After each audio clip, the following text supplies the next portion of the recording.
Hey guys, Pat here, and it is afternoon. Getting this one out a little late. I've had a busy morning.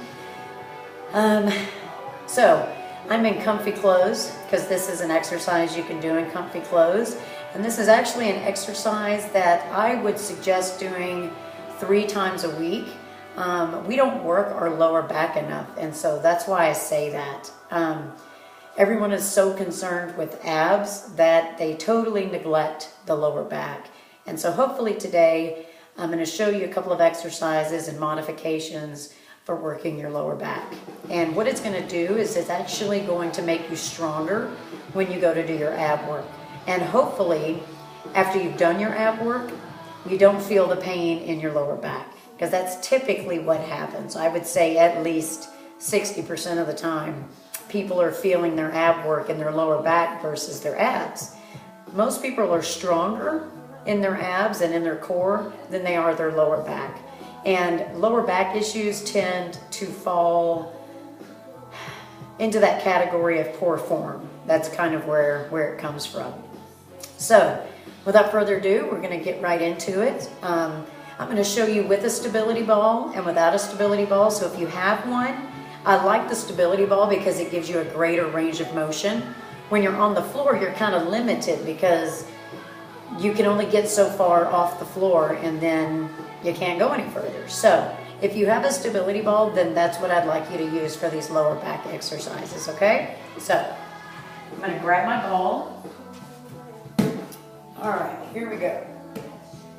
So what you're going to do, I've got a mat underneath mine, and the reason why I like to do that, especially if you have a slick surface, it's going to help the ball stick to the mat a little bit more, which creates a little bit more stability for you, all right? So, rolling yourself out, and if you remember from our push-up series, good. You want that ball, sorry, having to fix my pants here. You want that ball kind of in your pelvis area, okay? Elvis the pelvis, right? Okay, so it's right where your hip flexors are is where you want that ball. You don't want it to cave in your stomach, okay? Because then you're going to feel like you want to hurl, okay? So right in that pelvis area. Now I take my feet out wide because it creates more of a balance, okay? Your hands are going to come right here under your chin, okay? Feet are going to stay on the floor, and you're going to lift and lower. So it's just called a back extension, lifting and lowering.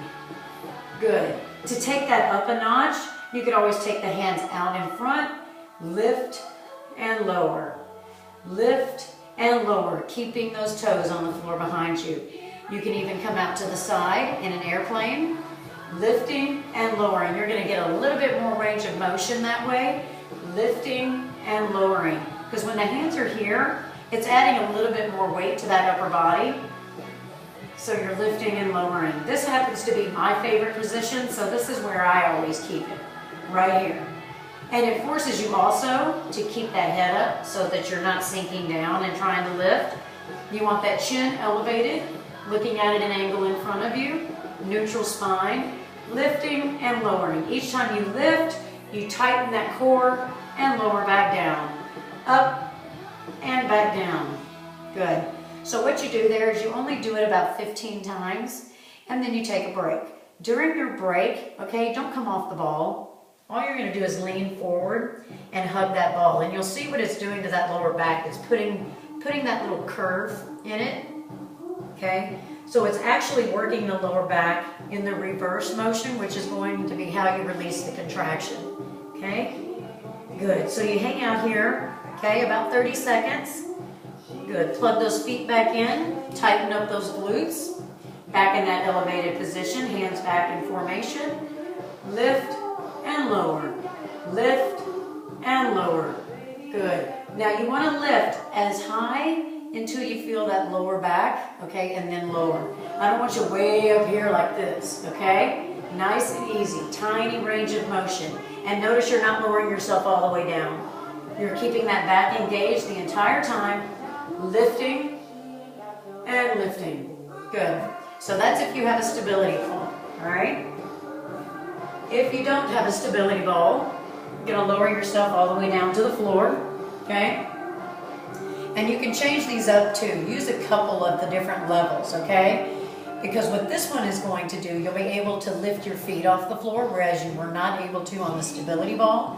So it's gonna work your lower back from the top and from the bottom. So it's actually those muscles that run crisscross through your lower back. You're gonna be working both of those angles versus just one, which is what you were getting on the stability ball, right? So same thing with the hands, right underneath the chin, elbows lifted. You want your chest to come up off the floor and lower, up and lower. Now notice when I'm lowering, I'm not going all the way down to the floor, okay? I'm still keeping elevated, lift and lower.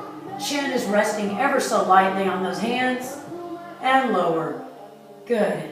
That's your level 1 if you're on the floor. Now the feet for level 2, you're going to do 1 foot at a time. So you're going to lift, right foot up and lower. Lift, left foot up and lower. And right foot and lower. And left and lower. Good. As far as taking it to a level 3, you're going to lift both your upper body and your lower body, keeping your core pushed into that mat, okay? Hands underneath the chin. Get ready. You're going to tighten up those glutes. Lift all and lower. Good. Lift upper and lower and lower. Up and lower. Good. This is working your back from 2 different angles. Lift and lower. On your sets again, and you can do the same thing with your hands if you want them reached out into that Superman. Lifting and lowering. Same thing. It's a little bit harder. Hands out to the side. Lifting and lowering. You'll be able to get a little bit more range of motion when your hands are out. So on your sets, okay, 15 is considered a set. Making sure that when you lift, hesitate, lower. Lift, hesitate, and lower. It's not a constant range of motion. So we're not doing this. Okay, you're taking it up and then back down.